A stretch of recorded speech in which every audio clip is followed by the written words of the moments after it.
En el marco de las actividades programadas en el 750 aniversario de la Carta Puebla de la Pola de Maliayo, se enmarca la conferencia que el doctor Martínez Vega va a impartir sobre el establecimiento del Cister en la tierra de Maliayo y su relación con el entorno. Es para mí una doble satisfacción hacer la presentación de la conferencia del doctor Martínez Vega, por cuanto no solamente se trata de un excelente investigador en la historia medieval, sino que comparte conmigo un proyecto conjunto en el Real Instituto de Estudios Asturianos. Andrés Martínez Vega es doctor por la Universidad de Oviedo en la especialidad de Historia Medieval, cuyo eje central de investigación de su tesis doctoral ha sido la historia del monasterio de Santa María de la Vega en Oviedo. Es catedrático, académico de la Academia de Heráldica y Genealogía de Asturias, cronista oficial de Piloña y subdirector del Real Instituto de Estudios Asturianos. Su labor de investigación se ha centrado, como he comentado, en la historia medieval y en concreto en la historia de los monacatos en Asturias, del Císter y benedictinos fundamentalmente. Pero es destacable reseñar la investigación que ha realizado sobre el Camino de Santiago, que son una referente tanto nacional como internacional de los documentos que Martínez Vega ha llevado a cabo en esta temática. Es una persona muy vinculada a Villaviciosa por cuanto ha ejercido la docencia durante 8 años en el Instituto de Villaviciosa, pero también es importante destacar el trabajo de investigación que realizó sobre el convento de las Clarisas en los siglos XVII y XVIII, en el que se recogen documentos valiosísimos sobre usos, costumbres, tradiciones, toponimia y aspectos socioculturales de la tierra de Maliayo, que sin duda son un soporte básico para futuras investigaciones en la historia de Villaviciosa. La conferencia que va a impartir el doctor Martínez Vega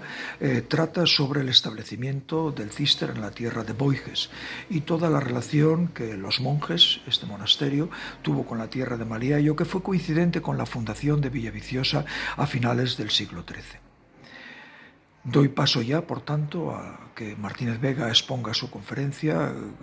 Sin lugar a dudas, estoy absolutamente confiado de que será una conferencia muy ilustrativa, será con todo el rigor y muy entretenida, que nos explicará las relaciones que el monasterio de Valdedios de los Císter tuvo con la tierra de Maliayo a finales del siglo XIII.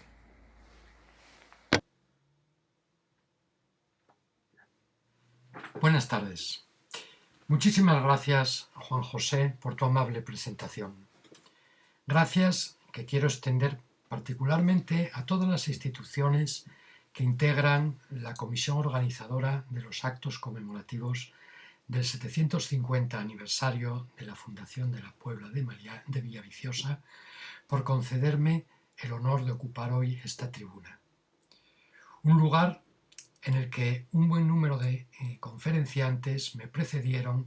abordando temas interesantísimos relacionados con aspectos diversos de la fundación de esta Puebla. Mi intervención, por tanto, consistirá en complementar la exhaustiva programación con un tema relacionado con la llegada a Villaviciosa en el siglo XIII de los monjes cistercienses, poco antes de la decisión real de fundar la Puebla. La coincidencia en la 13ª centuria de ambos acontecimientos creo que es un hecho clave, relevante e irrepetible en la historia de este concejo, y con una repercusión de tan largo alcance que aún podemos vislumbrarlo en nuestros días. Así pues, mi conferencia, tal como pueden ver en la pantalla, lleva por título El establecimiento del Císter en tierra de Maliayo y su relación con el entorno. Con el ánimo de contribuir a una mejor comprensión de mis palabras, dado que las condiciones epidémicas no permiten más que la utilización de este medio para llegar a ustedes, he preparado a modo de resumen el siguiente índice. En primer lugar, como pueden ver, abordaremos el tema de la introducción, lo que supone el Císter en Europa en la Edad Media, su espiritualidad y cómo va ocupando espacios por toda Europa, incluso cómo llega a la península ibérica, y ya en la península ibérica cómo pasa hasta nuestra tierra, hasta Asturias, cómo se transmite. Concretamente, al hablar del Císter en Asturias, hay que hablar de la única fundación cisterciense, Fundación Esnovo, que hay en Asturias, que es la fundación de Santa María de Valdedios. En este aspecto, como pueden ver en el siguiente apartado, vamos a tratar de lo problemática y lo conflictiva que fue esta fundación, las interrupciones que ha tenido, los problemas que se suscitaron con la llegada de los cistercienses a Villaviciosa, y por fin veremos ya su asentamiento definitivo en el Valle del Boiges. Una vez que hacia el año 1209 se asientan de forma definitiva en su fundación maliayesa, veremos un poco las relaciones que van a mantener con la naciente Puebla de Villaviciosa, que va a nacer poco tiempo después, y también veremos un poco las relaciones que mantienen con las comunidades del entorno, fundamentalmente con comunidades parroquiales y con comunidades aldeanas. En el pujante y floreciente panorama monástico que se vislumbra en la España cristiana desde el primer tercio del siglo XII, con la llegada y asentamiento del Císter en tierras de Zamora, las fundaciones de monjes blancos proliferaron en el solar peninsular bajo el patrocinio real y de una nobleza que colabora activamente con el propósito de la corona en repoblar las tierras conquistadas. Tanto Alfonso VII como Fernando II se empeñaron activamente en contribuir a la expansión del fenómeno monástico al considerarlo un potencial civilizador en los territorios de la meseta norte. El prestigio de los monjes blancos se había generalizado por esta época en la Europa medieval al identificarse el Císter con una nueva espiritualidad surgida de una vuelta a la pureza de la primitiva idea de San Benito, basada en la pobreza, el trabajo manual, la austeridad, sencillez y autarquía. Pero también en la manera de organizar el espacio empleando unos nuevos métodos de producción a partir de un polo de vida religiosa. En efecto, frente al sistema feudal, el Císter organiza el territorio en auténticas unidades de producción al utilizar novedosas técnicas agrícolas y generando un sistema adecuado para controlar y explotar propiedades lejanas. Sus conocidas granjas serán auténticas escuelas agrícolas que harán de la orden una institución modélica en organización y explotación del campo europeo. No en vano serán conocidos sus miembros como monjes labradores, los encargados, según Duby, de mejorar o perfeccionar el universo. Ellos aportaron en realidad a la agricultura medieval el incremento del espacio agrícola por medio de la roturación,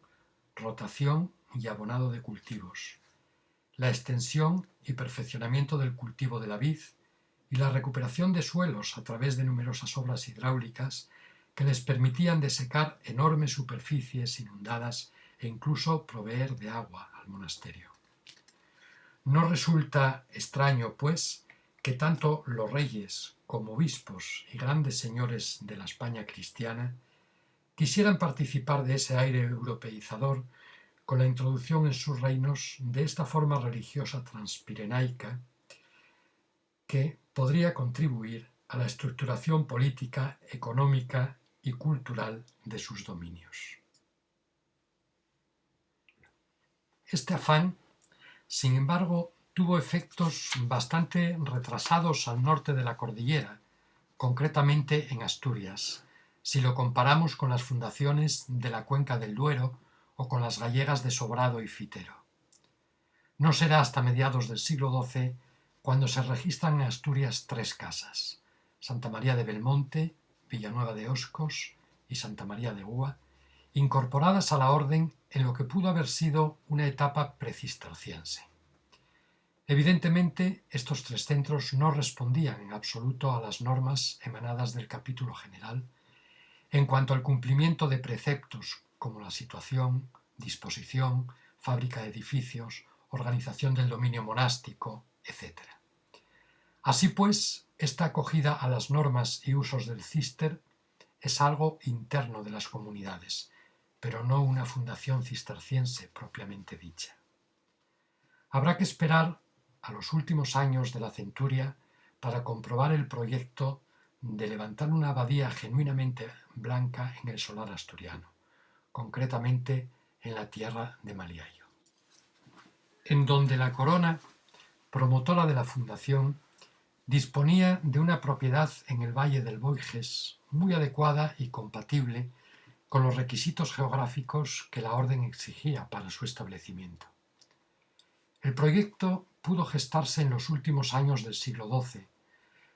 pues diversos autores dan como fecha de filiación al monasterio de Sobrado y sometimiento al Císter el año 1198. Lo que está claro es que con anterioridad a la fecha de la carta de privilegio de fundación,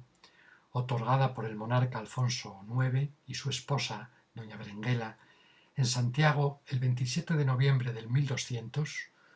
una larga y compleja tramitación tuvo que llevarse a cabo, siendo el privilegio mencionado la ratificación de los acuerdos a los que se llegaría con el capítulo general de la orden, quien en último extremo decidía sobre la conveniencia de establecerse en este valle maliayés. El proceso no era excepcional, pues es sabido que toda fundación era precedida de un periodo de tiempo en el que se estudiaba sobre el terreno una serie de condicionantes, como la localización de recursos hídricos, un correcto soleamiento capaz de, por un lado, evitar el frío del invierno y, por otro, mejorar la fertilidad de los campos y huertos anexos, o la proximidad a redes viarias que permitiesen controlar mejor sus granjas, ejercer el comercio con los poblados próximos y difundir el espíritu catequético de la orden. Semejantes preceptos obligaban a un desplazamiento temporal de algunos monjes que se asentaban en una fundación provisional para averiguar si el lugar era óptimo para la fundación y si la tierra proporcionaba suficiente alimento como para garantizar la independencia de la comunidad. En este sentido, podemos enmarcar la presencia de monjes blancos en 1198 en Maliayo, poco antes del otorgamiento del privilegio fundacional de Alfonso IX. La fecha, por otra parte, no está ajena a las inquietudes y tensiones que pudieron generarse en torno al proyecto real, pues el monarca en ese mismo año había sido castigado por el Papa Inocencio III con la anulación de su segundo matrimonio por razón de consanguinidad y sometido a penas de excomunión. El mismo obispo de Oviedo, Juan González, defendió con firmeza este decreto papal y por haber publicado la sentencia sufrió el destierro de su diócesis. La generosa política de donaciones reales parece, no obstante, que pudo acallar los inconvenientes morales que se cernían sobre el proyecto de establecer a los Bernardos en territorio de Maliayo. La espléndida donación inclusa en la carta de fundación será seguida de otro instrumento de concesión al monasterio que ya llaman de Valdedios, quod de novo construimus in Asturis, por la que se le dota el realengo de Melgar y los celleros de San Juan de Maliayo y Sariego. Poco después, en febrero del año 1202, también será favorecido el cenobio con 100 maravedís anuales en las rentas devengadas por el portazgo de Avilés. La iglesia de Oviedo y su obispo Juan, al que antes nos hemos referido, también resultaron muy beneficiados de la generosa política regia. Llamativamente, el prelado asiste como testigo a la carta de fundación y, al año siguiente, en 1201, Alfonso IX y su esposa le donan el monasterio de San Pedro de Teberga y la iglesia de Santa María de Narzana, y en el año 1215 le dan el monasterio de Santiago de Caravia con sus hombres a cambio de una heredad en el alfoz de Leduas. Tal parece que la vía diplomática no había borrado las inquietudes de los fundadores. Sin embargo, la presencia de los primeros monjes blancos en el valle del Boiges está aún sembrada de incertidumbres de difícil resolución, al no contar con la necesaria documentación que pudiera vislumbrar esos primeros momentos. Al respecto, tendríamos que saber si realmente se establecieron en las dependencias de una fundación preexistente, circunstancia posible pero sin referendo probado. No obstante, distintos autores y a la vista de noticias extemporáneas, pues la documentación de la época desapareció con el voraz incendio de 1384, concluyen que en el lugar permanecía el viejo monasterio fundado por Alfonso III con la iglesia de San Salvador. Etelvina Fernández, la doctora doña Etelvina Fernández, confirma: este cenobio perteneció a la orden benedictina o monjes negros que permanecieron en él durante 300 años, hasta que a comienzos del siglo XIII la comunidad fue sustituida por otra más pujante, la de los cistercienses o monjes blancos. Esta cita de la doctora Fernández me parece muy rotunda y considero, bajo mi punto de vista, que no puede mantenerse, pues sabemos que hasta el siglo XI, concretamente la primera parte del siglo XI, no hay constancia de la regla de San Benito en Asturias. Tal vez en aquel cenobio, al igual que en otros cenobios altomedievales, pudieron surgir comunidades con otras reglas monásticas que había en la época. Por su parte, el padre Risco, en la España Sagrada, es más cauteloso. También menciona en el lugar un antiguo monasterio, pero solamente dice de él que se agregó a los monjes cistercienses. Y el padre Carballo, de nuevo, afirma que ese monasterio era de monjes benitos. Un testimonio bastante reciente, pero muy fiable por el gran conocimiento que tenía del archivo de la abadía, es el de don José Caveda y Nava, comisionado por Martínez Marina como colaborador de su importantísimo diccionario geográfico histórico de Asturias. En los apuntes que el citado Caveda redacta para tan magna obra podemos leer lo siguiente: los monjes debían serlo de San Benito. Lo que puede asegurarse es que en tiempos del emperador, se refiere a Alfonso VII, poseía ya muchos bienes, cuyas donaciones se confirmaron después por Alonso IX a los monjes del Císter. En el siglo XIII, don Alonso VII y su mujer, doña Berenguela, a imitación de sus mayores, le aumentaron sus rentas. Continúa diciendo Caveda y Nava: no he visto ningún documento antiguo que comprueben dicha agregación, pero lo afirman Yáñez, cronista de su majestad, bien versado en el archivo de Valdedios y Argaiz. Algunos otros particulares, siguiendo el ejemplo de sus soberanos, cedieron también al mismo monasterio varias haciendas, de lo cual sí que hay escrituras en el archivo. Pero conforme iba aumentando en sus haciendas, había padecido muchísimo en su fábrica y estaba ya muy deteriorado en el siglo XII, según Argaiz. Tal era el estado de San Salvador cuando ocupaba el trono don Alonso IX de León, que este príncipe no pudo ver con indiferencia la ruina de un establecimiento que le recordaba la beneficencia de sus mayores. Se extendía mucho entonces la orden del Císter, continúa diciendo Caveda, y quiso, desde luego, que los religiosos de San Salvador la siguiesen, sacándoles de su humilde estado para disfrutar de rentas más pingües en la nueva reforma. Para eso, y para la fundación de la nueva abadía, les confirma enseguida en todas las posesiones y regalías de la antigua,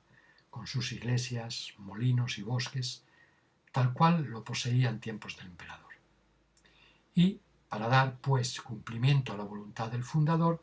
desde luego se agregaron los monjes a la Orden del Císter. Pues bien, hasta aquí el testimonio muy esclarecedor de Caveda y Nava. A la vista de todos estos testimonios ofrecidos, bien podemos contemplar, aunque de forma hipotética, la posibilidad de la existencia de un monasterio preexistente en torno a la iglesia de San Salvador. Podría tratarse de una de tantas iglesias que mantenía título monástico y tal vez habitada por una comunidad al modo del que fueron los monasterios altomedievales, fenómeno frecuente en la historia del monacato altomedieval asturiano y foramentano. En realidad, en estas iglesias, el título monástico era meramente nominal y ajeno a una estricta mentalidad monacal. Ahora bien, algunas de ellas evolucionaron a monasterios propiamente dichos y casi siempre regidos por la norma benedictina, mientras otra parte se fueron disgregando y pasaron en su mayoría a engrosar el patrimonio de la iglesia ovetense. En el estudio que César García de Castro dedica a la iglesia de San Salvador, sugiere, al hablar del pórtico lateral sur de este edificio, la sugerente interpretación de que éste podría ser concebido como panteón propio por Alfonso III y su esposa Ximena. Adosado a un edificio ya preexistente, de tipología probablemente monástica, estaría vinculado a una comunidad encargada de los servicios funerarios y conmemorativos del monarca. De hecho, existen edificios coetáneos a San Salvador.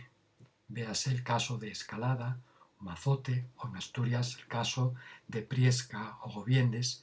de los que consta con seguridad la pertenencia a comunidades monásticas. El mismo autor considera verosímil la posibilidad de que en el Valle del Boiges hubiera una continuidad de poblamiento desde el siglo IX hasta el XIII en el que se establece la orden, vinculado este patrimonio al patrimonio regio. Y esto se desprende de la carta de donación al Císter que especifica sicut in diebus imperatoris melius et plenius discesnitur possedisse. Semejante afirmación nos remite a una delimitación territorial, lo que conocemos como un apeo llevado a cabo en tiempos de Alfonso VII, benefactor, como queda dicho, de este supuesto monasterio. En estas circunstancias es muy posible que el territorio entregado al Císter no fuera un espacio deshabitado y yermo, tal como exige la orden para su establecimiento. Lo cierto es que estas viejas dependencias pudieron albergar de forma provisional a la primitiva comunidad cisterciense llegada al Valle del Boiges. Era el momento de preparar el establecimiento definitivo de una comunidad de Bernardos disconforme con el espacio, ajeno a su proyecto de establecerse en sitio despoblado para ejercer una nueva colonización que cumpliera con el deseado alejamiento del mundo y, consecuentemente, con el ideal bernardiano del eremitismo. En este contexto puede enmarcarse su interés en abandonar el lugar hacia espacios más convenientes para la fundación, circunstancia que por otra parte es evidenciada en bastantes de los establecimientos cistercienses. La generosa tutela de Alfonso IX estuvo al tanto de este inconveniente y tal vez, a ruego de la primera comunidad, les concede en el año 1206 todo su realengo de Boñar, al otro lado de la cordillera, en tierras leonesas, disponiendo que el monasterio levantado en Asturias se reedificase en aquel lugar. Et ut ipsum monasterium quod edificatum es in Asturis in Boniar reedificetis. Esta decisión real garantiza las expectativas de los Bernardos asturianos hasta tal punto que al año siguiente el abad de Sobrado obtiene el beneplácito del capítulo general de la orden para llevar a cabo el traslado. y de inmediato, en ese mismo año de 1207, comienzan a construir la iglesia para la que recibieron del rey la primera piedra. Con este aval, y guiados tal vez por un espíritu de rebeldía que caracteriza en los primeros años a la comunidad, llevan a cabo el proyecto sin la oportuna autorización del obispo de León, bajo cuya jurisdicción se encontraban, y a pesar de la ilegalidad y prohibición que les advierte el arcediano. La inmediata reclamación del prelado leonés ante la Santa Sede parece ser definitiva sobre el caso. Por medio de unas literes ejecutorie de Inocencio III, se comisiona al obispo de Astorga y a 2 de sus arcedianos para que intervengan y resuelvan en la causa. La protección, no obstante, que les dispensa el Papa en el año 1208 al encargarle al arzobispo de Santiago y a sus sufragáneos que defiendan al Valde-Dios contra los invasores de sus bienes,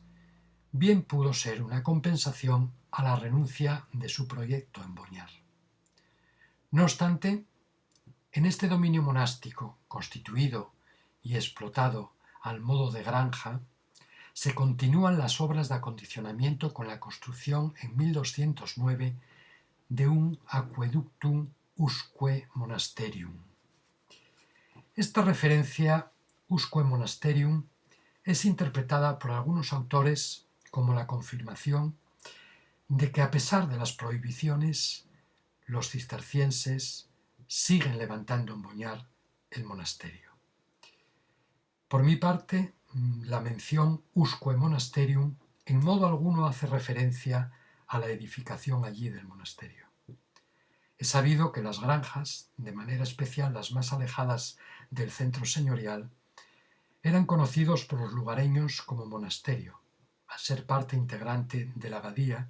y estar regidas por una pequeña comunidad de conversos, con algún monje y el grangiarius, encargado de dirigir la explotación y rendir cuentas al monje cillerero que puntualmente las visitaba. Así pues, en el año 1209 es sin duda el momento en el que la comunidad asturiana asimila los reveses a sus ideales e intereses, y en los que el abad, a la sombra de la tutela real, muestra su poder espiritual y económico con decisiones que serán amonestadas por vía disciplinaria por parte de la Asamblea General del Císter. Al año siguiente, la abadía conseguirá de Inocencio III una nueva bula de protección apostólica en la que se describe un considerable patrimonio a ambos lados de la cordillera. Ciertamente, el dominio monástico se consolida en Asturias tras el frustrado proyecto del establecimiento en el país trasleonés, con la generosa política donataria de Alfonso IX, quien, secundando la iniciativa de la comunidad bernarda, vea rehabilitado su proyecto de reorganización de las tierras maliayas. En esta nueva perspectiva, el rey leonés no escatimará esfuerzos incrementando el dominio monástico de Valde-Dios, con el fin de que el primitivo asentamiento del Valle del Boiges se convierta en el centro geográfico del mismo. Por vía de permuta, con el monasterio betense de San Vicente, le recupera en el año 1216 para el nuevo centro ciertos derechos en Folgueras de Somoza, Boiges y San Juan de Maliayo, que pertenecían a Valde-Dios. Y pocos años después les donará la heredad y cellero realengos de Peón con sus hombres y derechos. Sin embargo, la explícita conducta de protección del monarca hacia su fundación se manifiesta en la concesión del coto, mediante un privilegio otorgado en la villa de Avilés el 20 de marzo de 1220. De forma determinante, se consolida con esta actuación el asentimiento definitivo de la comunidad cisterciense en tierra de Maliayo. Este espacio inmune y de referencias geográficas concretas y bien conocidas abarcaba una superficie de unos 7 kilómetros cuadrados en los que se incluye el tramo final del río Valdedios y el valle entre la Rasa de Arbazal y el monte de Valdedios, ocupando la parroquia de Puelles y un tanto de la de Rozaes y Ambás. Al igual que en otros diplomas de coto o inmunidad, la donación de este ámbito espacial entregado a la nueva fundación llevaba implícita la transmisión a favor del abad y comunidad de monjes de una serie de facultades públicas propias del rey, y que a partir de este momento serán sustraídas a la acción directa de la corona. Así será como el titular del señorío monástico se convertirá en señor jurisdiccional, con amplias facultades sobre tierras y hombres que les permitirán ejercer sobre los mismos una serie de funciones y derechos. Impartir justicia en el territorio acotado será una de las atribuciones que ejercerá desde este momento el abad, encargado de la provisión de los oficios públicos del coto, sin competencia de los oficiales propios del realengo. Aunque de forma muy tardía, sabemos que la abadía disponía también de su propio notario, si bien no siempre recurría al mismo, y disponía de su propia unidad de medida, la conocida como la conca del monasterio. El consecuente volumen de la renta monástica, incrementado mediante los clásicos mecanismos de adquisición, donaciones de particulares, compraventas y permutas, así como el cobro del alfolí de la villa de Avilés, conseguido en virtud del privilegio que Alfonso IX les otorga en el mismo año de 1200, les permite concluir las obras del monumental templo monástico hacia el año 1225 y convertirse en uno de los principales centros de poder de la región. En semejante posición, el titular de la nueva abadía asturiana no estuvo exento de las dificultades que entrañaba la protección de tan extenso dominio, lesionado en ocasiones por otros poderes regionales causantes de numerosos episodios conflictivos. Tal amenaza no es exclusiva de Santa María de Valdedios, sino que afecta igualmente a otros señoríos eclesiásticos de la región, fundamentalmente monásticos, que, disponiendo de unas estructuras dominicales y jurisdiccionales muy consolidadas durante la XIII centuria, observan cómo, entre otras, la política de repoblación regia se puede constituir en una auténtica amenaza para la conservación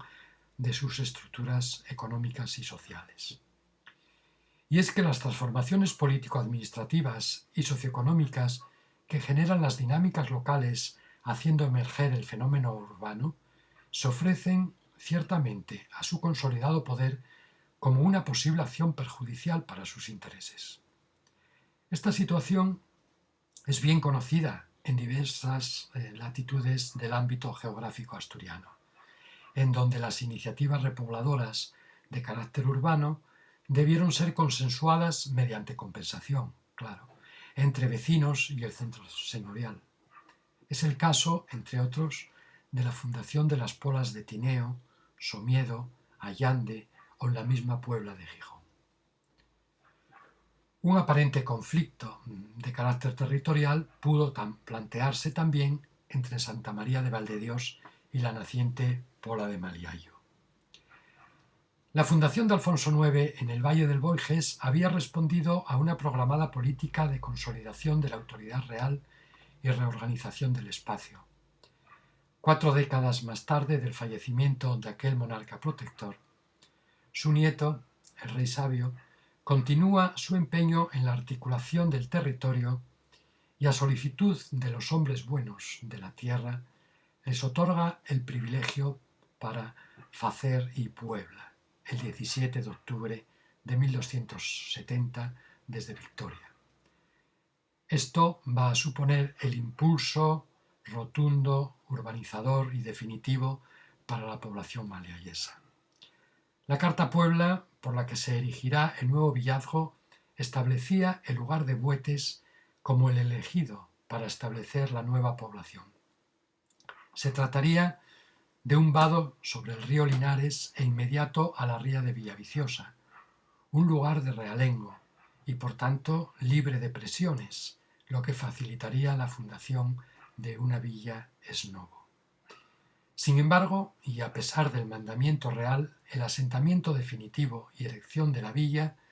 se lleva a cabo casi a 1 kilómetro del lugar propuesto inicialmente, en un ámbito de la feligresía, concretamente de Amandi y de propiedad realenga y monástica. Semejante decisión, tal vez tomada a la vista de los informes del urbanista Pere d'Ahor, incidió ciertamente en terrenos que eran propiedad de los monasterios de San Pelayo de Oviedo y de Valdedios, lo que supuso el primer punto de fricción con estos dos centros, que en modo alguno aceptaron la intromisión en sus derechos territoriales. En 1278 se persona ante el rey Diego Ioanniz, prior de Valdedios, como personero de ambos monasterios para solicitar una compensación económica por la ocupación del heredamiento elegido para asentar la Pobla de Maliayo, un lugar sometido al señorío dominical de las dos abadías. La demanda será resuelta pacíficamente por el rey, tras la práctica de las pertinentes pesquisas, al indemnizar a ambos cenobios con una renta perpetua de 30 maravedís a percibir anualmente sobre los impuestos regios en la villa. El nuevo marco urbano, nacido al amparo de las prerrogativas concedidas por el rey sabio, no supuso grandes inconvenientes para la convivencia con el cercano señorío monástico de Valdedios. Al margen de las comentadas desavenencias de tipo territorial que pudieron suscitarse en un primer momento y del trasvase poblacional que pudo generarse en un éxodo de vasallos del coto hacia el nuevo villazgo, buscando, lógicamente, la liberación de sus cargas señoriales y unas mejores condiciones de vida, los bernardos maliayeses supieron aprovechar la ocasión que les ofrecía aquel renacer de la vida urbana y del comercio para ejercer una presencia activa en el nuevo panorama de coexistencia. El mercado, establecido ya en la Carta Puebla y fijado en día de miércoles, era el ámbito idóneo en el que la abadía villaviciosina daba salida a los excedentes de su diversificada producción, obtenida hasta en los confines más alejados del monasterio,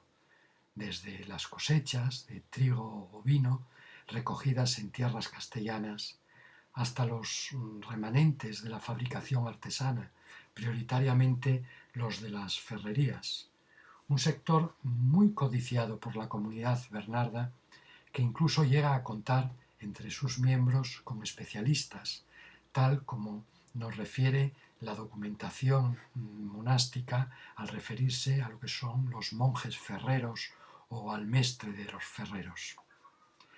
La erección del templo parroquial del nuevo núcleo urbano, constituido como ámbito de convivencia por su significativa función de lugar de celebración del concilium, también registró la presencia de la abadía al constituirse en beneficio del abad de Valdedios, aunque lógicamente compartido con el pueblo. El ejercicio del poder jurisdiccional y la defensa de un patrimonio dominical de tan amplia extensión como fue el de Santa María de Valdedios, permite a la comunidad bernarda intervenir en un ámbito geográfico que a modo de ejemplo reducimos al más cercano a la abadía. Y en este sentido queremos tan solo aludir a algunas de sus actuaciones. Al respecto, recordar cómo en 1272, unos años antes de la reclamación a Alfonso IX de los heredamientos en los que se asentaba la Puebla de Maliayo, el monasterio de Valdedios y el ovetense de San Pelayo tienen que mostrar al rey su oposición señorial para que desista del proyecto que pretendía la erección de la Puebla del cercano concejo de Sariego. Los motivos aducidos para la anulación de esta solicitud